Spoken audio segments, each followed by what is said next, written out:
పత్రికా మిత్రులందరికీ నమస్కారం. వైసీపీ పరిపాలనలో, దుష్ట పాలనలో ఏం జరుగుతుందో గత 5 సంవత్సరాలు అన్నీ చూసినాము. అప్పటి పరిపాలనకి ఇప్పటి పరిపాలనకి, అప్పట్లో ఎంపీటీసీగా నిలబడి వైస్ ఎంపీపీగా గెలిచిన వైస్ ఎంపీపీ అయిన మన మురళి గారి మిసెస్ రమణి కుమార్ గారు ఆల్రెడీ ఇప్పుడు ఎంబీనూరు కాన్స్టిట్యున్సీకి బీసీసీఎల్ అధ్యక్షులుగా ఉన్న మా మురళి గారు టీడీపీలోకి జాయిన్ అవ్వడం వల్ల వెనకాల చంద్రబాబు నాయుడు గారు, జగన్మోహన్ గారు ఇద్దరు అభివృద్ధి చూసి రాబోయే కాలంలో ఇంకా రాష్ట్రము ప్లస్ జిల్లా కాన్స్టిట్యున్సీ ప్లస్ మండలాలు బాగుపడాలన్న ఉద్దేశంతో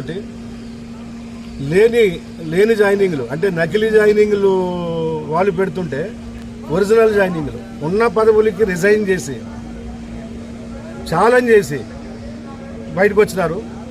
వాళ్ళు నకిలీ జాయినింగ్లు చేసుకుని టీడీపీ వాళ్ళనే, వైసీపీ వాళ్ళనే మళ్ళీ వైసీపీలో జాయిన్ చేసుకుంటూ మా మండలంలో మా ఊర్లో ఇంతమంది జాయిన్ అయినారు, ఈ ఊర్లో ఇంతమంది జాయిన్ అయినారని ఫేక్ ప్రచారం చేసుకుంటూ మళ్ళీ కొత్తగా ఈరోజు నకిలీ మద్యం ఏమో వైసీపీ పరిపాలన జరిగిన నకిలీ మద్యాన్ని తెలుగుదేశం పార్టీకి చుట్టి ఫేక్ నకిలీ ధర్నాన్ని పెట్టినారు. ఈరోజు అట్రఫ్లాప్ అయింది అది.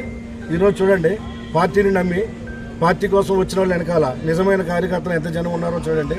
దీంట్లో 10% కూడా ఆ డబ్బులు పెట్టి చేపిస్తున్న ప్రోగ్రాంలు లేరు.